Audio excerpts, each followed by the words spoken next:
하나님은 영이시니 예배하는 자가 영과 진리로 예배할지니라. 아멘.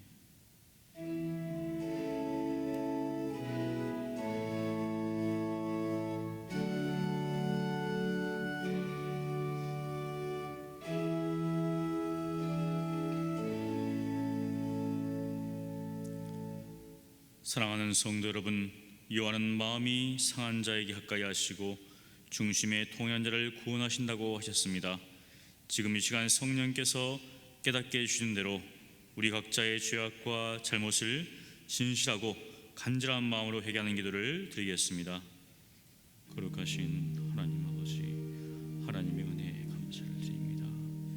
영원히 죽을 수밖에 없는 죄들을 구원해 주시고 하나님 전에 세워주시니 감사합니다. 그러함에도 불구하고 저희들의 삶 속에, 저희들의 입술 가운데, 저희들의 마음 가운데 하나님께서 싫어하신 것들이 있음을 이 시간 고백합니다. 사랑의 마음보다 미움의 마음이 주여, 정말 세상을 하나님을 사랑한 것보다 세상을 사랑한 말씀을 이 시간 용서해 주시옵시고 저희들의 모든 삶의 자리에서 오직 하나님만을 바라볼 수 있도록 주여 도와주시옵소서. 하나님만을 의지해야 되는데 그렇지 못한 것을 주님 용서해 주시옵시고 주님의 사랑과 은혜 가운데 살아갈 수 있도록 도와주시옵소서.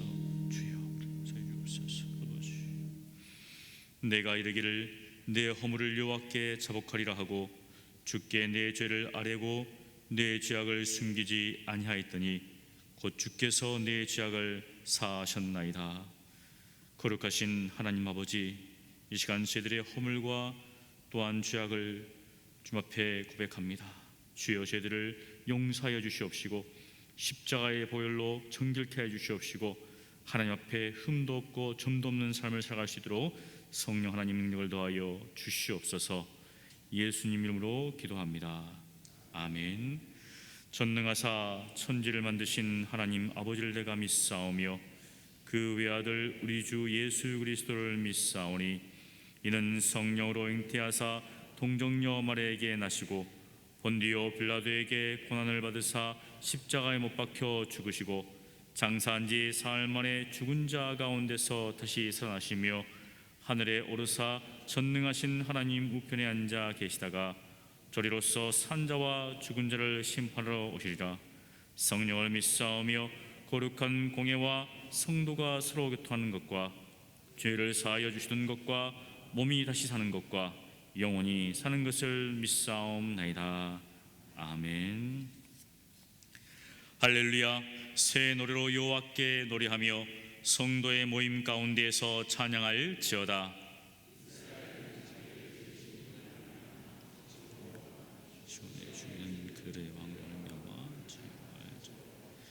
춤추며 그의 이름을 찬양하며 소고와 수금으로 그를 찬양할지어다.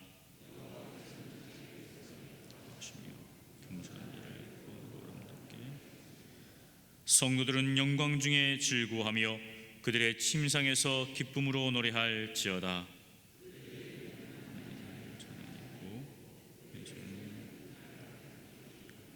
이것으로 문나라에 보수하며 민족들을 벌하며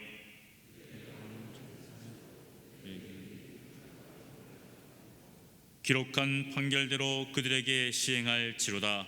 이런 영광은 그의 모든 성도에게 있도다. 할렐루야. 아멘.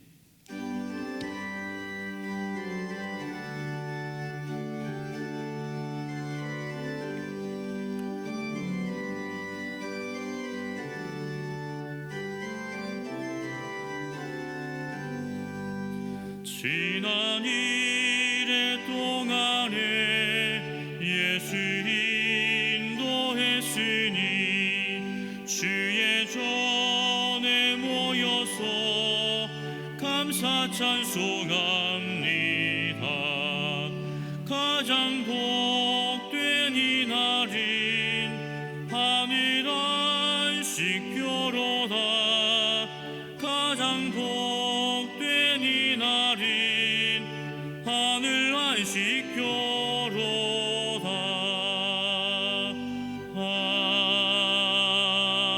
아멘.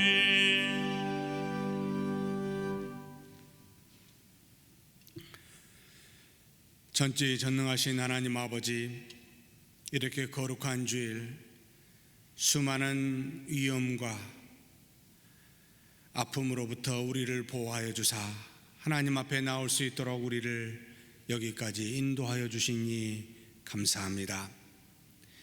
하나님의 자녀로서 세상의 죄로부터 유혹을 받고 수많은 질병으로부터 이 모양 저 모양으로 우리의 삶이 영향을 받는다 할지라도 하나님께서 우리를 지키시지 아니하면 우리가 호흡하며 기동하며 존재할 수 없음을 알고 하나님이 우리를 보존하여 주사 이렇게 하나님의 자녀로서 살게 하여 주시니 감사합니다. 하루라도 하나님이 주신 은혜가 없이는 살 수 없고 또 하나님께서 주시는 일용할 양식이 없이는 우리 육체도 생존할 수 없음을 알기에 하나님 앞에 나올 때 믿음을 가지고 하나님이 주신 일용할 양식 중에 일부를 구별하여 11조와 감사와 선교와 각종 목적 헌금으로 하나님 앞에 애물로서 드리오니 전지전능하신 하나님, 우리를 지금까지 지켜주었듯이 앞으로도 세상의 수많은 악과 질병의 위험으로부터 우리를 보존하여 주시옵소서. 먹고 마시며 사는 것에 부족함이 없을 뿐만 아니라 우리 연약한 육신도 하나님께서 지켜주사 늘 하나님의 은혜 가운데 거하여 주님이 부르시는 그날 하나님께 영광 돌리며 감사의 찬송을 올려드릴 수 있도록 우리 주님 오늘도 앞으로도 그렇게 은혜 내려 주시옵소서. 이 시간에 하나님 앞에 나오지 못하여 인터넷으로 하나님 앞에 집에서 예배를 드리는 귀한 형제 자매들이 있습니다.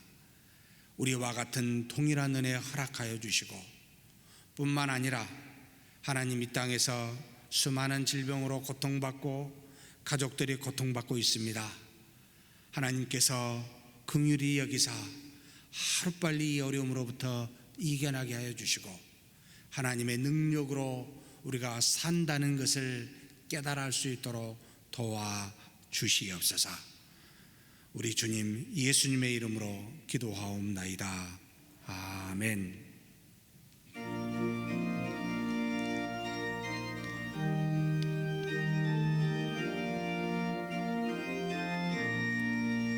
위에 계신 나의 친구 그의 사랑 지극하다. 이는 예수 그리스도 나의 구주 나의 친구 사랑하는 나의 친구 늘 가까이 계시도다. 그의 사랑 놀랍도다. 변함없는 나의 친구 나를 위해 죽으시고 나를 구원하셨으니 기쁨으로 경배하며 찬양하리. 나의 친구 사랑하는 나의 친구 늘 가까이 계시도다. 그의 사랑 놀랍도다. 변함없는 나의 친구 내 맘속에 늘 계시고 영원토록 함께하네.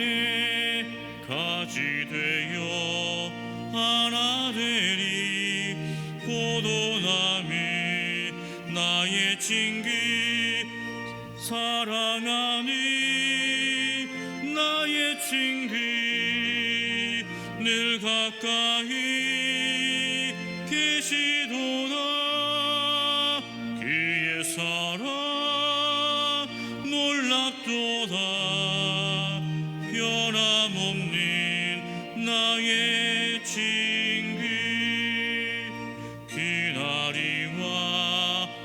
황금길에 그의 영광 바라보며 그의 발로 날 안을 때 만나오리. 나의 친구 사랑하니 나의 친구 늘 가까이 계시도다. 그의 사랑 놀랍도다. 변함없는 나의 친구.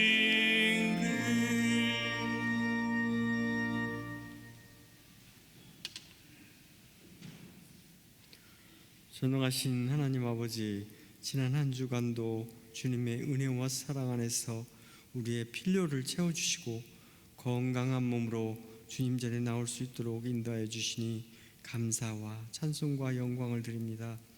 일찍이 창세전 예정 가운데 영영 죽을 우리들을 먼저 택하여 주시고 양자의 진리영을 주셔서 아바 아버지라 부를 수 있도록 하시고 우리 주를 속량하여 주시며 오늘 또 주님의 거룩하고 복된 주일 기쁘고 즐거운 마음으로 은혜의 보좌 앞에 담대히 나올 수 있도록 인도하여 주시니 감사를 드립니다. 이 시간 우리의 마음을 정결케 해 주시고 상하고 메마른 심령과 무거운 모든 짐을 주님 앞에 내려놓고 겸손히 주님께 아뢰며 거룩한 마음으로 영과 진리로 드려지는 귀한 예배가 되게 하옵소서. 또한 은혜와 진리가 충만한 시간 되게 하시고 오직 주님만 영광 받아 주시옵소서. 오직 내가 사는 것이 아니요 내 안에 그리스도가 산다는 것을 잊어버리고 육체 가운데 육신의 소욕에 따라 살아왔으며 주님의 사랑과 평안을 잊어버리고 세상의 평안과 쾌락을 쫓아 살아온 것 회개하오니 용서하여 주시옵소서. 하나님 아버지, 지금은 경제가 심히 어려운 가운데 있음에도 불구하고 설상가상으로 온 나라가 신종 코로나19로 인하여 전염 염려와 불안 속에 살고 있습니다. 우리나라 정부와 해당 기관에서도 바이러스 퇴치를 위하여 온갖 방역 대책을 세우고 힘을 쓰고 있는 이때 주님의 자녀들 모든 성도가 주의 우리가 예방하여 감염되지 않도록 하여 주시고 특별히 감염된 영혼들에게 빠른 시일 내에 치유되고 회복되도록 자비와 긍휼을 베풀어 주시옵소서. 하나님 아버지, 국가 지도자와 유정자들에게 지혜와 능력을 주셔서 모든 국민이 정부의 수칙에 잘 따르며 적극 대처하여 하루속히 안정을 찾을 수 있도록 주님 인도하여 주시옵소서. 선하시고 인자하신 하나님 아버지, 어지럽고 험한 이 세상에 살면서 우리 모두 성도는 주님의 뜻이 무엇인지를 깨닫고 주님이 때를 기다리며 항상 깨어 있어서 말씀과 기도에 힘쓰는 자들이 되게 하옵소서. 또한 선문교회가 올해 예정된 행사 및 계획들이 주님의 뜻 안에서 잘 이루어지게 하시고 주님의 온전하시고 기뻐하시는 뜻에 따라 이 지역과 한국교회와 나라와 민족에게도 선한 영향력을 끼쳐 주님의 나라가 임하는데 귀히 쓰임받게 하옵소서. 신종 코로나와 에볼라, 황충 등 여러 가지 재앙이 닥쳐오는 좋지 않은 환경 속에서 주님의 지상 명령에 따라 주님의 사역을 감당하고 있는 파송 협력 후원 선교사들에게도 주님의 나라를 이루어가는데 어떠한 어려운 일이 없도록 보호해 주시고 우리 모두가 기도로 협력하며 항상 주님의 은혜와 평강이 넘치기를 기도합니다. 자비로우신 하나님 아버지, 이 시간 환경이 여의치 못하고 원하지 않는 병고나 사고로 나오지 못하고 가정이나 병원에서 치료 중에 있는 또한 한우들 있습니다. 그들의 마음을 이루어 주시고 자비와 긍휼을 베풀어 주사 회복될 수 있도록 도와주시옵소서. 이 시간 귀한 말씀 증거고자 단위에 세워주신 김석호 담임 목사님에게 성령께서 강권적으로 붙들어 주셔서 선포되는 말씀이 우리의 혼과 영과 골수를 쪼개게 하는 말씀으로 심령이 변화되고 우리의 강물이 넘치는 귀한 시간 되게 하옵소서. 모든 성도가 예수의 성품을 가지고 세상에 나아가 오직 십자가만을 자랑하며 주님을 사랑을 전하는 데 귀히 쓰임받게 하시고 주님의 자녀로서 합당하게 성화되어가는 거룩한 삶을 살게 하옵소서. 부족한 죄인 예수 그리스도 이름으로 간절히 기도드립니다. 아멘.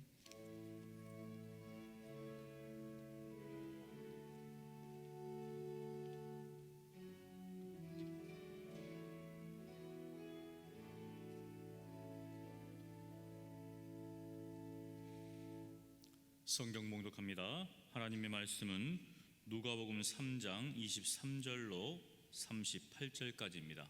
신약성경 93쪽 줌에 있습니다. 제가 봉독합니다. 예수께서 가르치심을 시작하실 때 삼시세쯤 되시니라. 사람들이 아는 대로는 요셉의 아들이니 요셉의 위는 헬리요, 그 위는 맏다시요, 그 위는 레이요, 그 위는 멜기요, 그 위는 얀나요, 그 위는 요셉이요, 그 위는 맏다디아요, 그 위는 아모스요, 그 위는 나옴이요, 그 위는 에슬리요, 그 위는 낫게요, 그 위는 마시요, 그 위는 맏다디아요, 그 위는 서모인이요, 그 위는 요색이요, 그 위는 요다요, 그 위는 요하나니요, 그 위는 레사요, 그 위는 스룹바벨이요, 그 위는 스알디엘이요, 그 위는 네리요, 그 위는 멜기요, 그 위는 아띠시요, 그 위는 고삼이요, 그 위는 엘마담이요, 그 위는 에르요, 그 위는 예수요, 그 위는 엘리에서요, 그 위는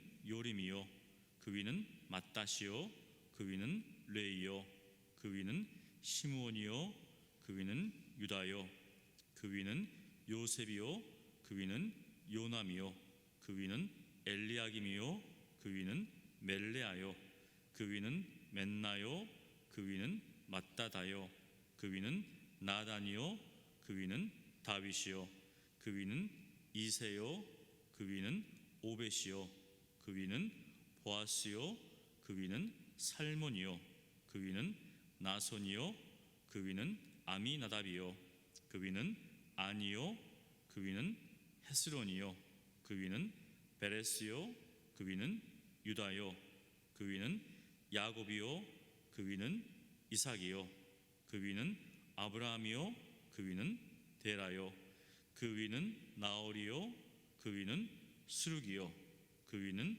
르우요, 그 위는 벨렉이요, 그 위는 헤버요, 그 위는 살라요, 그 위는 가이난이요, 그 위는 아박사시요, 그 위는 셈이요, 그 위는 노아요, 그 위는 레멕이요, 그 위는 무드셀라요, 그 위는 에녹이요, 그 위는 야렛이요, 그 위는 마할랄렐이요, 그 위는 가이난이요, 그 위는 에노스요, 그 위는 셋이요, 그 위는 아담이요, 그 위는 하나님이시니라. 아멘.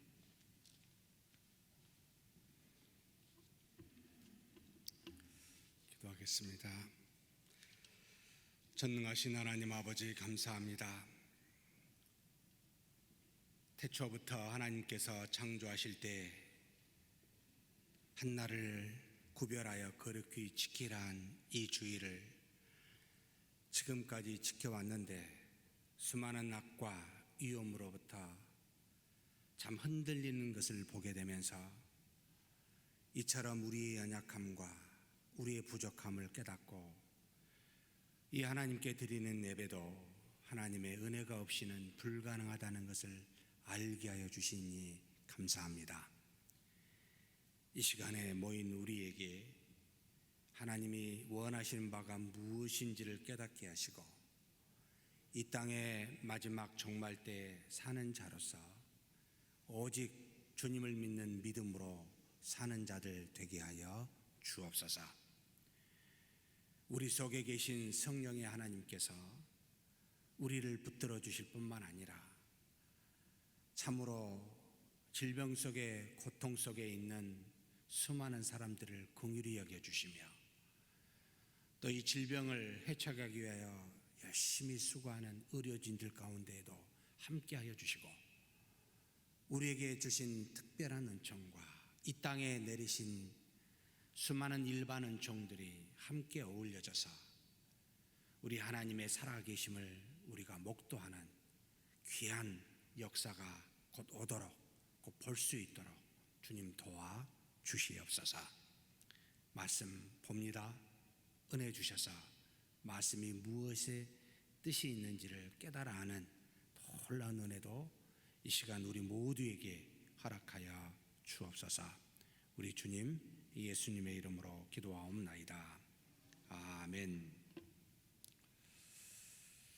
6.25 전쟁 이후로 이렇게 예배를 참 드리기 어려운 시국이 됐다는 걸 처음으로 깜짝 놀라면서 자각하게 되었습니다.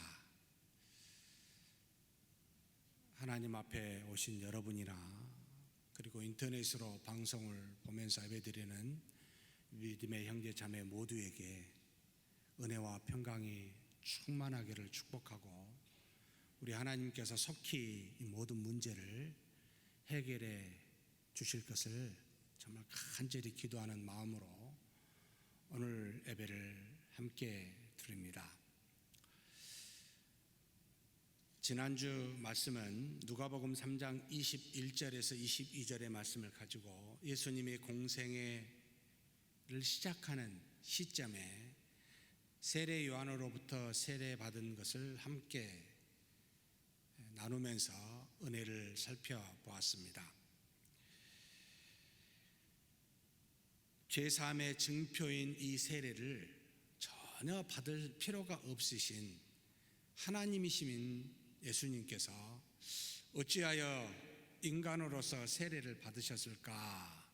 라고 이렇게 질문을 하게 되면 한 두 가지 정도 은혜가 있음을 우리가 나누어 봤습니다. 첫 번째는 예수님, 이 땅에 오신 예수님이 많은 사람의 죄 사함을 주시기 위해서 오신 분으로서 스스로 본이 되어 세례를 받음으로 이 땅에 첫 열매로서 그 이후에 그리스도를 믿는 모든 사람도 이와 같이 죄 사함을 받고 세례를 받을 것임을 보여주시고 본인이 되시기 위해서 먼저 그러하셨다라는 것과, 두 번째는 30년 동안 우리의 육신과 같은 모양으로 입고 사시면서 인간의 모든 것들을 다 경험하시면서도 하나님이 주신 율법을 1.1획도 틀리지 아니하시고 전부 다 지켜 그 의를 온전하게 성취하심으로, 심지어 세례까지 받으심으로 우리 주 예수 그리스도는 십자가에 못 박혀 죽으신, 그래서 우리에게 값없이 죄 산만을 주시는 분이 아니라 자신이 이루신 온전한 의를 바로 그리스도를 믿는 자에게 의롭다 칭함을 받을 수 있도록 그 온전한 의를 전가하시기 위해서 모든 율법을 우리처럼 다 지키시기 위함이었다라는 것도 함께 은혜를 나눴습니다. 그래서 우리 주 예수 그리스도는 우리에게 죄사함과 의롭다 칭하는 칭의를 허락하여 주셨습니다. 그러기 위해서 이 모든 것을 행하셨다. 그런데 이 예수님이, 그래서 예수님이 세례 요한에게 이와 같은 말씀을 하셨지요. 우리가 이같이 하여 모든 의를 이루는 것이 합당하니라 라고 말하여 그리스도께서 세례 받으신 이유에 대해서 아주 간략하게 우리에게 또 세례 요한에게 가르쳐 주셨습니다. 그런데 이렇게 세례를 받으실 때 놀라운 사건이 세 가지가 일어나게 되었습니다. 첫째는 기도하시며 세례를 받으실 때 하늘이 열렸음을 누가가 보고 증거하고 있습니다.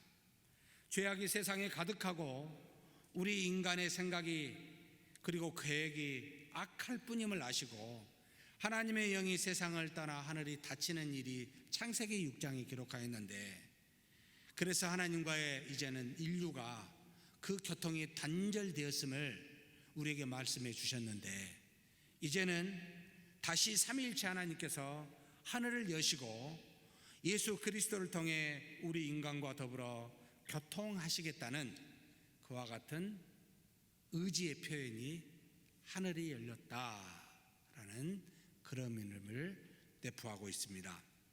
이제 육신이 주인이 되어 육으로 사는 세상이 아니라 이제 그리스도께서 오신 이후로는 하나님의 영 성령이 이 땅에 오시사 성령이 내주한 사람에게 연합하여 이제는 성령의 소욕의 시대로 사는 성령의 시대가 열렸다라는 것을 가르쳐 주셨습니다. 뿐만 아니라 하늘이 열리고 난 다음에 성령이 비둘기의 형상처럼 예수 그리스도 위에 강림한 것을 증거하고 있습니다. 예수님은 하나님이시기에 성령의 도움이 필요하거나 성령의 충만함이 우리처럼 필요한 분이 아니심에도 불구하고 어찌하여 성령이 그리스도에게 강림하신 걸까요? 바로 이와 같이 보여주시는 것은 예수님이 성령으로 세례를 베풀어 이제 인간의 행위로 말미암아 하나님의 의를 이룰 수 있는 것이 아니라 이제는 성령의 내주로 우리 안에 내주하신 성령으로 말미암아 하나님의 의를 이룰 수 있는 시대가 되었다. 그래서 우리로 하나님의 자녀로서 성령의 이끌림을 받아 성령의 인도하심으로 사는 시대가 되었다라는 것을 보여주시기 위함이라는 겁니다. 세 번째로 하늘로부터 무슨 소리가 났습니까?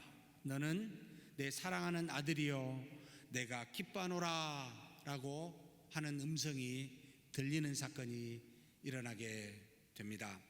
이는 하나님이 예수님을 사랑하고 기뻐하는 하나님의 아들임을 만방에 선포함으로써 예수 그리스도 외에는 하나님의 아들로 구세주로 이 땅에 구원을 얻을 만한 다른 이름을 준 적이 없다라고 분명하게 선언하시기 위해서입니다. 그런데도 어찌하여 도대체 나는 하나님이요 나는 하나님의 아들이라고 하는 이단을 따라가는지 정말 모르겠습니다.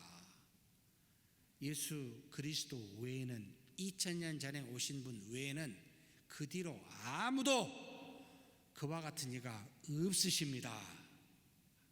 아버지께서 내 사랑하는 자요 기뻐하는 아들이라고 분명히 증거한 분은 이 한 분밖에 없으니 제발 좀 현혹 좀 그만되어서 이와 같은 어려운 일들이 일어나지 않았으면 좋겠습니다. 또한 하나님의 사랑과 기쁨은 이처럼 하나님의 아들 예수 그리스도에게 있을 뿐만 아니라 예수 그리스도를 믿는 또 다른 하나님의 자녀들에게 가 있음을 우리에게 보여주시기 위함이기도 합니다.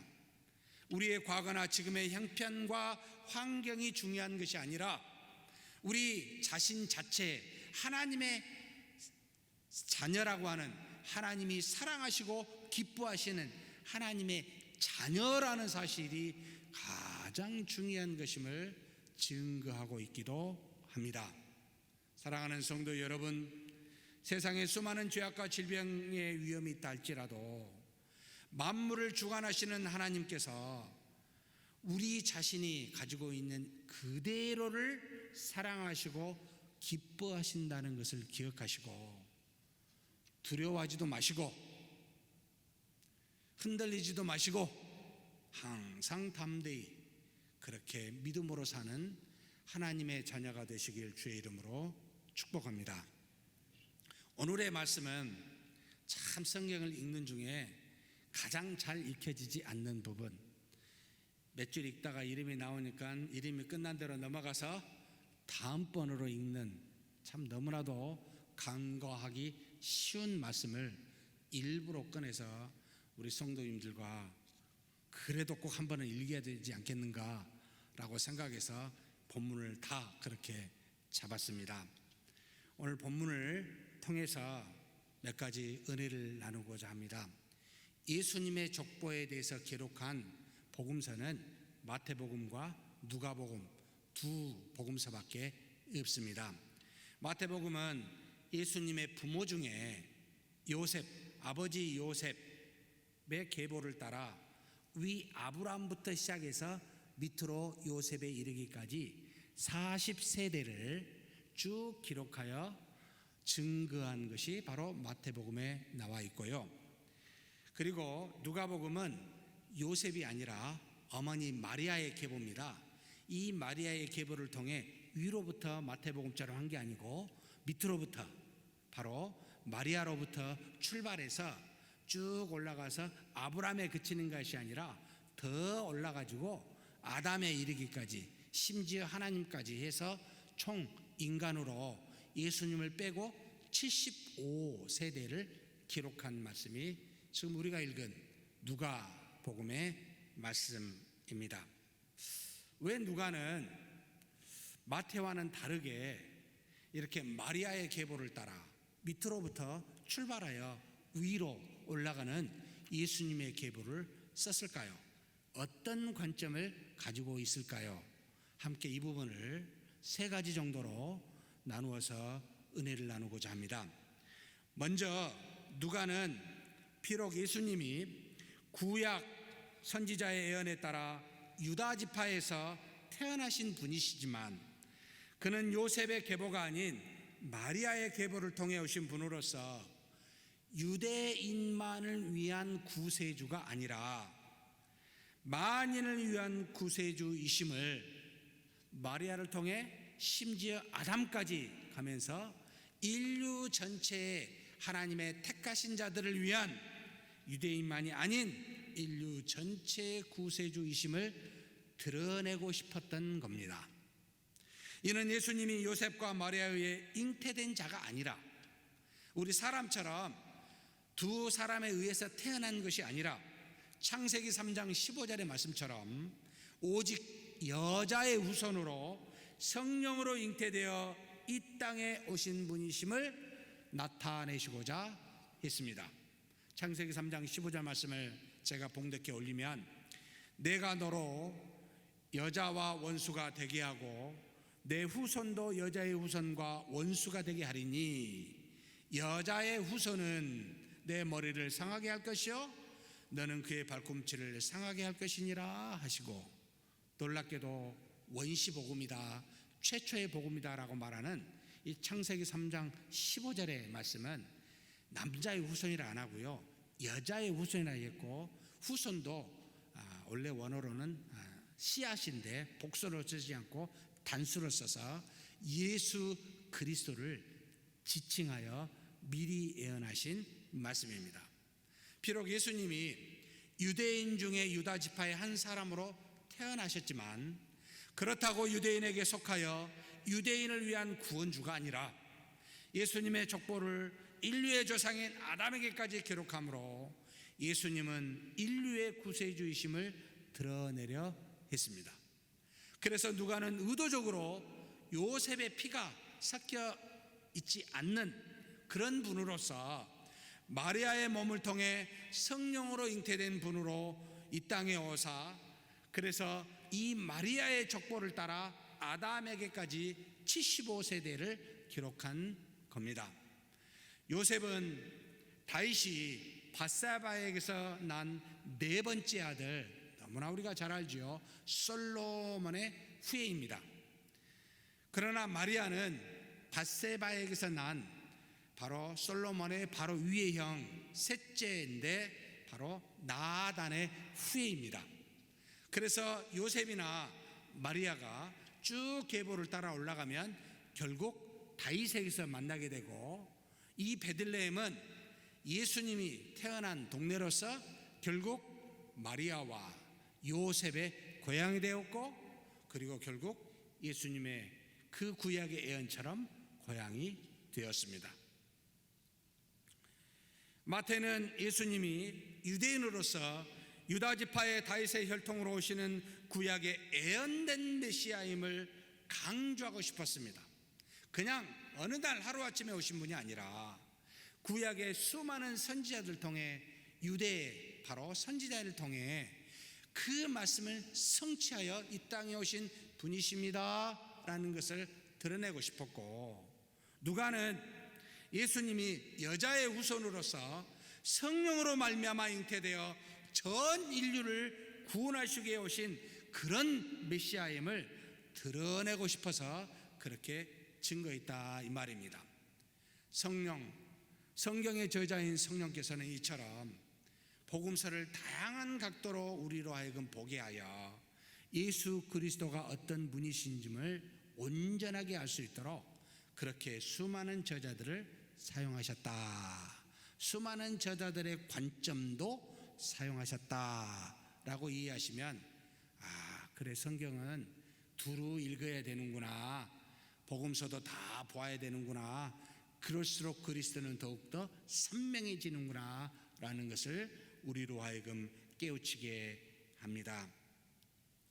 그래서 마태는 유대인과 구약의 말씀을 염두에 두는 관점으로 예수님을 조명하고 있고, 누가복음은 이방인과 성령의 초자연적인 역사를 염두에 두는 관점으로 예수님을 바라보고 있다라는 특징을 우리로 하여금 보도록 하게 하신 겁니다. 그래서 우리는 여기서 두 가지 좀 교훈을 얻었으면 좋겠습니다. 첫째는 마태처럼 자신이 유대인이니까 유대인의 관점으로 보아 분명하게 그리스도는 이런 은혜가 있음을 드러내는, 곧 우리 자신과 우리 교회, 우리 민족에 대한 관점을 가지고 그렇게 예수님을 바라보는 것도 좋고 그래야 되지만, 그러나 누가처럼 믿지 않는 우리의 이웃 이방인들 관점, 더 나아가 열방에 이르기까지 그런 관점을 가지고 보아야 된다는 것을 지금 우리에게 교훈하고 있습니다.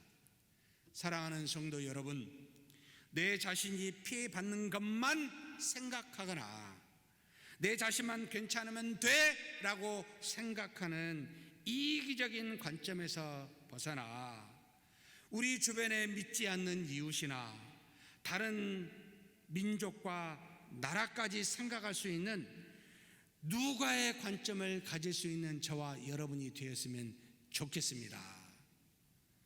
작금의 수많은 질병, 고통으로 인해 여러분 중국의 우한이 모든 것의 동기가 되었다고, 좀 더 나아가면 중국인 전체가 민폐가 되었다고, 지금 대한민국의 대구라는 지역이 민폐가 되고 지금 온 세계가 이 대한민국이 민폐가 되었다고 여행 경보를 내르는, 정말 이런 속 좁은, 여러분 그런 관점에서 좀 벗어나 보십시다. 우리는 하나님의 형상대로 만들어진 모든 하나님이 만드신 창조물입니다. 자신의 중심으로 모든 것을 생각하려 하지 말고 정말 여러분 고통 속에 있는 사람들의 입장에서 한번 서서 저들이 나의 고통이요 나의 아픔인 줄 알고 오히려 그들을 향해 나아갈 수 있는 그런 우리가 되어야 되지 않습니까? 피해받지 않으려고 막는다고요. 정말 기가 막힙니다. 저와 여러분이 정말로 병들어서 누워 있었을 때 그런 생각이 들까요? 99마리 중에 한 마리 어린 양이 잃어버렸을 때 여러분 한 마리 잃어버린 양이 되어본 적이 있으십니까? 어찌하여 한 마리 잃어버린 양보다 나머지 99마리 양이 중요하니까 내버려 둡시다라고 한 마리 잃어버린 양이 주님께 그렇게 말할 수 있겠습니까? 없잖아요. 제발 나를 찾아주십시오라고 말할 수밖에 없지 않겠습니까? 이것이 저는 누가가 예수님의 족보를 통하여 아담의 후예로서 모든 인류가 하나님의 구원받을 대상임을 가르쳐 주시는 은혜라고 생각합니다. 여러분 좀 더 누가와 같은 관점으로 세상을 보는 그런 저와 여러분이 되시길 주의 이름으로 축복합니다. 다음으로 누가는 예수님의 말씀도 분명하게 증거하고 있지만 그는 예수님이 죄인들과 함께 하시는, 즉 세리와 병자와 귀신 들린 자 심지어 이방인들에게까지 나아가 복음을 선포하시고 은혜를 베푸시는, 그러니까 말로만 하시는 분이 아니라 그렇게 직접 행하심으로 드러내고 있다는 것을 암시하고 있습니다. 그래서 고린도전서의 바울이 다음과 같은 말로 이것을 대신하고 있습니다. 하나님의 고린도전서 4장 20절입니다. 하나님의 나라는 말에 있지 아니하고 오직 능력에 있음이라. 예언의 성취로 그리스도께서 오셨지만 그 그리스도는 예언의 말씀만 하신 것이 아니라 그 말씀을 직접 몸으로 행하여 죄인들과 함께 하셨다는 것을 보여주고자 이 누가는 누가복음을 그렇게 그 관점으로 쓰고 있다 이 말입니다. 사랑하는 성도 여러분, 말로만 믿음을 말씀하지 마시고 믿음의 행함으로 드러내는 저와 여러분이 되시길 주의 이름으로 축복합니다. 두 번째로 누가복음은 예수님의 족보를 통하여 하나님으로부터 곧 위로부터 출발하여 예수님에게 이르기까지 증거한 것이 아니라 마리아의 족보로부터 시작하여 거꾸로 결국 그래서 하나님에게까지 이르는 족보를 상세히 증거하면서 지금의 자신, 지금의 현실로부터 하나님을 찾아가는 방식을 취하는 그런 신앙을 가지고 있다 이 말입니다. 결국 마태는요 from above to bottom이라는 신앙의 양식을 갖고 있고 누가는 from bottom to above라고 하는 밑으로부터 위로 가는 그런 신앙을 가지고 있습니다. 그런데 놀랍게도 이 두 가지 신앙의 극단적인 부분들은 심각한 문제를 초래합니다. 누가는 예수님이 하나님으로부터 보내심을 받은 분으로 분명히 알고 있었지만 하나님에게서 출발하여 예수님을 증거하지 아니하고 그는 예수님으로부터 출발하여 하나님에게까지 이르는 관점으로 증거하고 있습니다. 이는 곧 우리의 현실에 계시면서 말씀하시고 행하시며 모든 것을 보여주시는 예수님의 자신을 좀 더 집중하며 그분이 어떻게 말씀하고 행하신지를 드러내고자 했습니다. 여기에는 중요한 두 가지 교훈이 들어가 있습니다. 먼저 예수님은 하나님이 보내셨지만 우리 인류 속에 계시면서 수많은 고난과 역경을 맞이하면서 우리와 같은 똑같은 인간으로 사셨다는 것을 그는 분명히 인정하고 알면서 증거한다는 겁니다. 바울의 고백처럼 우리의 연약함을 충분히 동정하실 수 있는 분이 바로 우리 주 예수 그리스도시다라는 겁니다.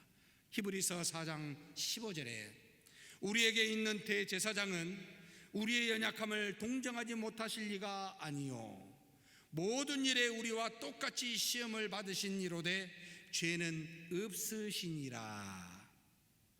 인류 안에서 충분히 고난과 역경을 겪으시면서 때로는 인간으로서 배고파하시고 피곤해하시고 우시기도 하시고 한탄하시기도 했으며 또 때로는 인간이 아닌 하나님으로서 초자연적인 능력을 베풀면서 병자를 고치시고 귀신을 쫓아내며 심지어 죽은 자도 살리시는 일을 보여주셨습니다. 예수님은 곧 우리 인류 역사 안에 계시면서 모든 죄와 고통을 다 보시면서 하나님의 뜻을 말하고 행하여 하나님의 나라로 갈 수 있는 길을 직접 몸소 보여주심으로 우리에게 그렇게 인도하고 계시는 모습, 인도하고 계시는 분이심을 나타내셨습니다. 사랑하는 성도 여러분, 우리와 함께 하시는 주님을 바라보고 오늘의 문제를 해결해 달라고 그렇게 믿음으로 기도하는 저와 여러분이 되었으면 좋겠습니다. 반드시 그리스도를 통해 모든 우리의 문제를 해결해 주셨듯이 우리 주님도 지금 우리의 문제를 반드시 해결해 주시리라 확신합니다. 그러니 그리스도를 보고 답을 찾으라라는 말입니다. 또 누가는 두 번째로 예수님은 우리와 함께 하시면서 믿음을 통해서 우리 현실의 문제를 해결해 주신 분이심을 그렇게 강조하셨지만 이것만 한 게 아니고요. 그 예수님을 믿고 따라가면 하나님의 나라에 이룰 수 있음을 역설하고 있습니다.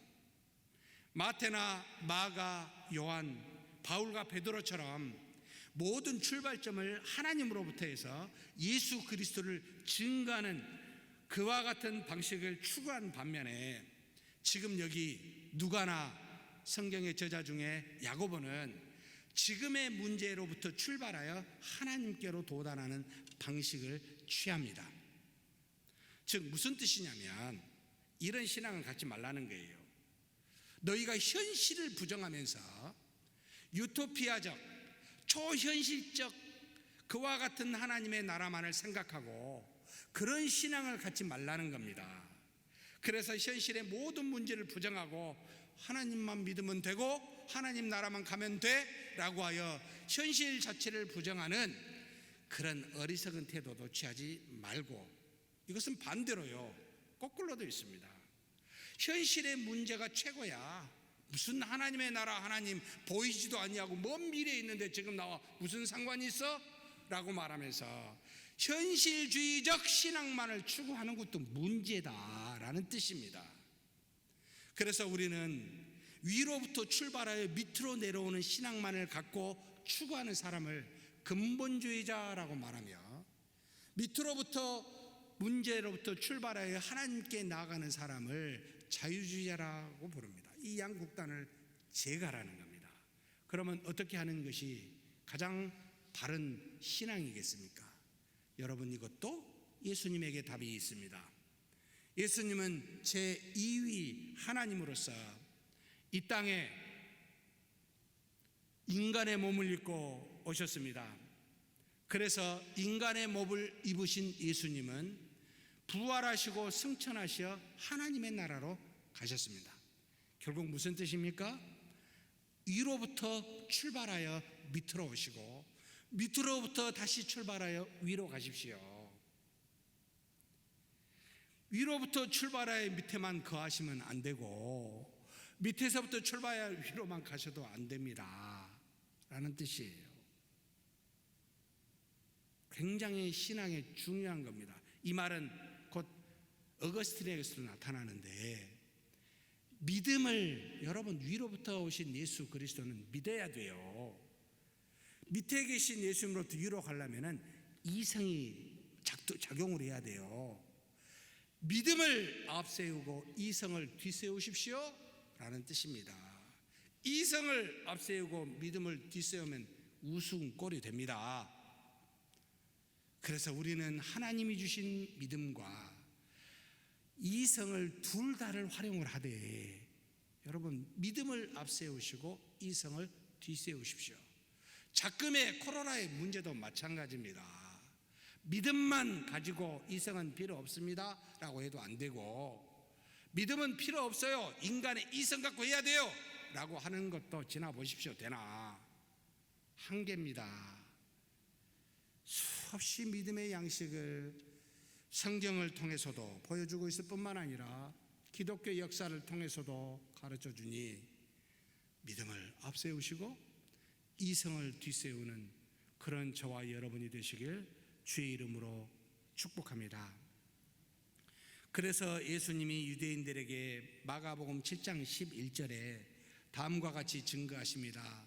너희는 이르되 사람이 아버지에게나 어머니에게나 말하기를 내가 드려 유익하게 할 것이 고르반 곧 하나님께 드림이 되었다고 하기만 하면 그만이라 하고, 이런 일을 하지 말라는 겁니다. 예? 너희가 눈에 보이는 아버지 어머니도 공경을 못하는데 눈에 보이지 않는 하나님을 공경할 일이 만마다는 겁니다. 곧 눈에 보이지 하나님의 또 하나님의 나라는 눈에 보이는 모형과 그림자로 우리 앞에 현실에 놓아놨습니다. 이것을 받아들이지 못하는데 보이지 않는 걸 받아들일 수 있다고요? 아니라는 거죠. 그러니 사랑하는 성도 여러분, 보이지 않는 하나님을 믿는 우리는 눈에 보이는 데서부터 사랑과 그리고 긍휼과 자비를 믿음의 행함으로 드러내야 된다라는 뜻입니다. 그래서 그렇게 삼위일체 하나님을 믿음으로 수납하시되 주신 은혜와 현실은 우리에게 주신 이성으로 참 분별하여 하나님의 뜻을 따라 행하는 저와 여러분이 되시길 주의 이름으로 축복합니다. 마지막으로 누가복음의 예수님의 족보에서 나타난 상당히 깊이 또는 자세히 봐야 나타난 우리 성도님들은 잘 보이지 않는 부분들 특징 두 가지가 있습니다. 이것도 굉장히 중요합니다. 아담에서 예수님에 이르는 이 75대 안에는 여러분 율법에서 하나님의 소유라고 증거하는 첫째 아들만 이 계보를 잇고 하나님이 사용한 것이 아니라 둘째 아들, 셋째 아들, 넷째 아들 수많은 아들들을 사용하여 이 계보를 잇고 있다는 게 있을 뿐만 아니라 이방인의 여자 룻을 보아스가 그 룻을 아내로 맞아 그 아들 오벳의 아들 이세의 아들 누구지요? 다윗에 이르기까지 하나님의 놀라운 역사는 여러분 차별치 아니하고 몇째 아들인가 중요한 것이 아니요, 남녀노소가 중요한 것이 아니요, 정족이 중요한 것이 아니라 하나님이 택하여 모든 사람을 사용하고 계신다는 것을 알라는 거였습니다. 그래서 누가는 전체의 족보를 쓰면서 비록 하나님의 소유라고 하는 큰아들만 중요한 것이 아니라 하나님은 다 사용하신다, 여자도 사용하신다, 이방인도 사용하신다 라는 것을, 비록 택한 것은 택하지 않는 사람과는 구별되지만 택한 자는 차별치 아니하시고 하나님이 사용하여 계심을 여러분 우리에게 가르치고 있습니다. 그러니 교회 안에서 여러분 누구를 차별하여 대하지 마십시다.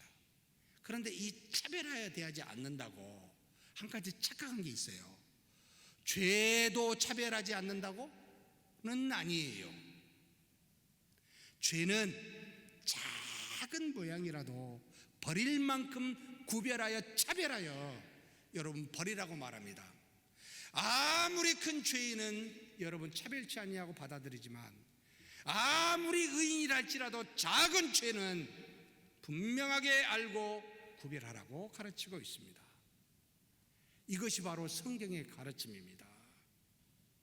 그러니 사랑하는 성도 여러분, 갓난아이 기저귀가 더럽다고, 목욕물이 더럽다고 어린아이까지 버리는 부모가 없듯이 여러분 구정물만, 그냥 기저귀만 버리는, 죄만 버리는 저와 여러분이 되시길 주의 이름으로 축복합니다.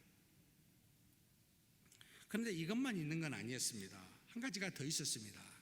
이것은 조금 더 성경을 깊이 연구한 사람의 눈에만 보이는 부분입니다. 지금 누가복음 3장 36절 말씀에 그 위는 가이난이요, 그 위는 아바삭이요, 그 위는 셈이요, 그 위는 노아요, 그 위는 레멕이요 라고 해서 여기 가이난이라는 이름이 등장하게 됩니다. 놀랍게도 성경에 이 가이난이라는 사람은 여러분 구약에 전혀 나타나 있지 않습니다. 창세기 11장 12절에 쭉 아담 이후의 족보가 있고, 그리고 역대상 1장 24절에 쭉 이 두 가지 구약 성경이 있는데 거기에 없어요. 아예 이 존재가 빠져 있어요. 엄밀하게 말하면 바로 가이난이었고 살라와 아박삿 바로 이어져 있습니다. 그런데 한 세대가 쓱 들어가 있습니다. 이것이 왜일까?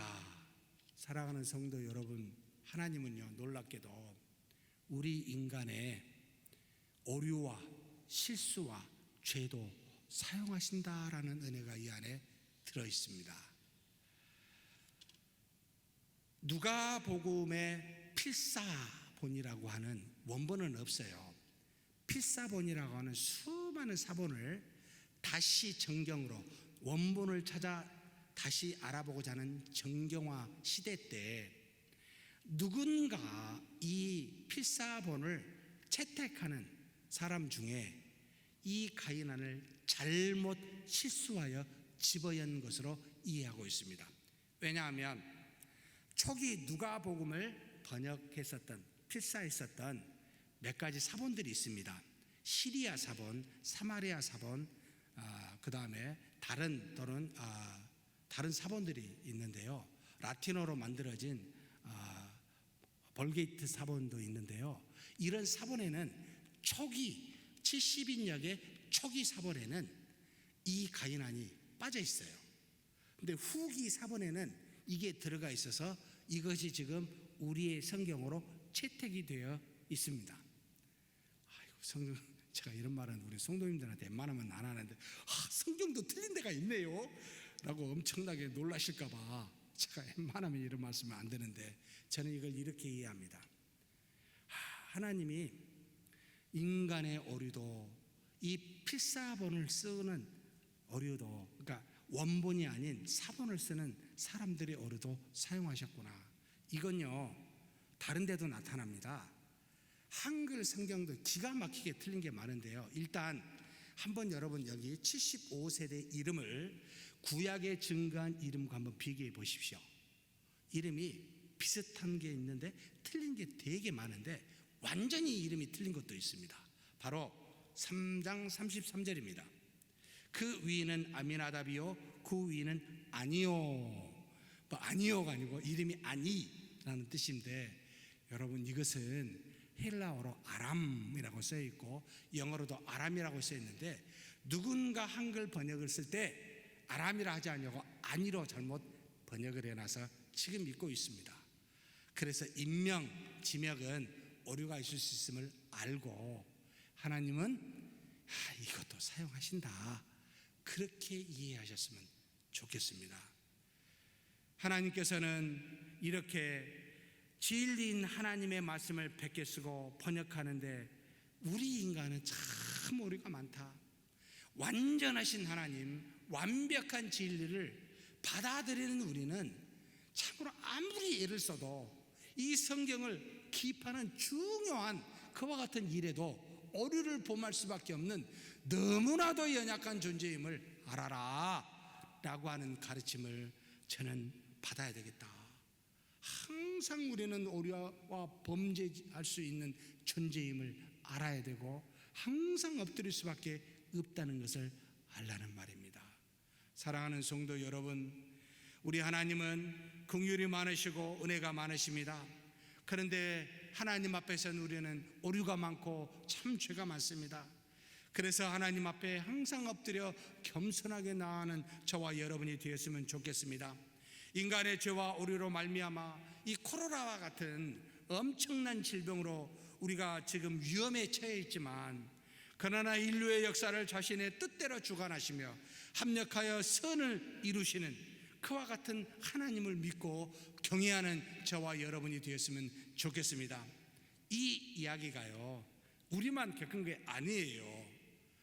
여러분 4세기 중반 한 350년도에 안디옥에서 목회를 하였었던 감독인 크리소스톰이라고 하는 위대한 황금의 입이라고 말합니다. 워낙 설교를 잘해가지고 이분의 설교문을 제가 요약해서 읽어드리겠습니다. 왜 이게 중요하냐면요, 당시 안디옥에 엄청난 지진으로 굉장히 많은 사람이 죽고 심지어 수많은 교인들이 죽고 난 뒤에 첫 번째 맞이하는 주일날 이런 설교를 했기 때문입니다.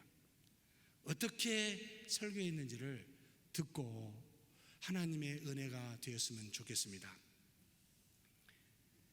요약본임을 먼저 말씀을 드립니다.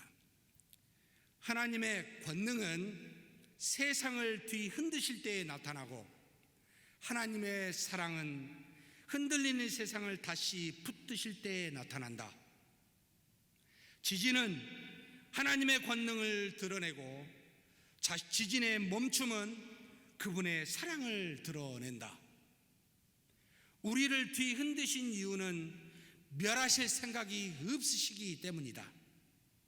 공포심을 통해 깨달음을 주어 혹독한 심판을 모면하게 하는데 그 목적이 있다. 하나님은 멸망을 원치 않기 때문에 지금 이것을 우리에게 주어 경고하고 있다.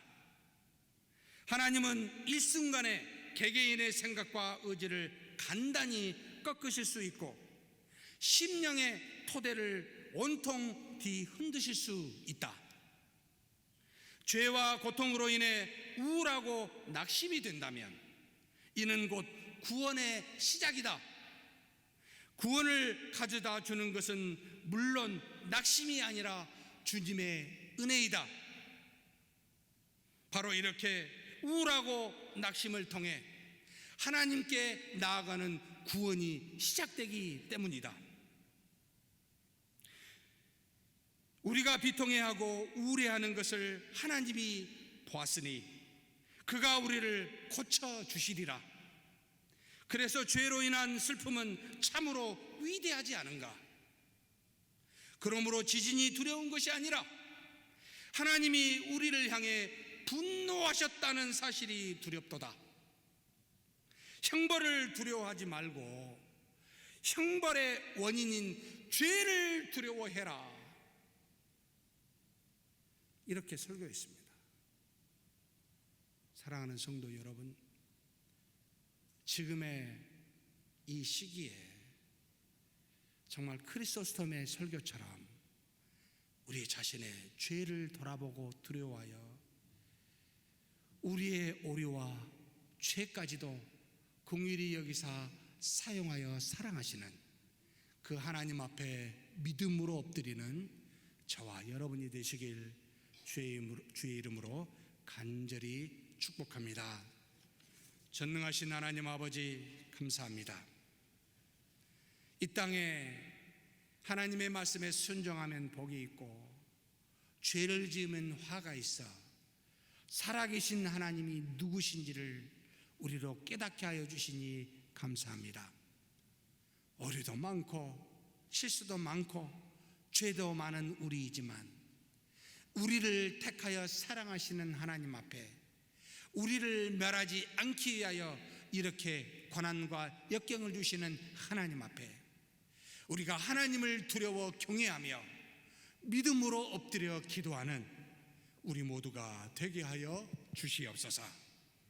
우리 주님 예수님의 이름으로 기도하옵나이다. 아멘.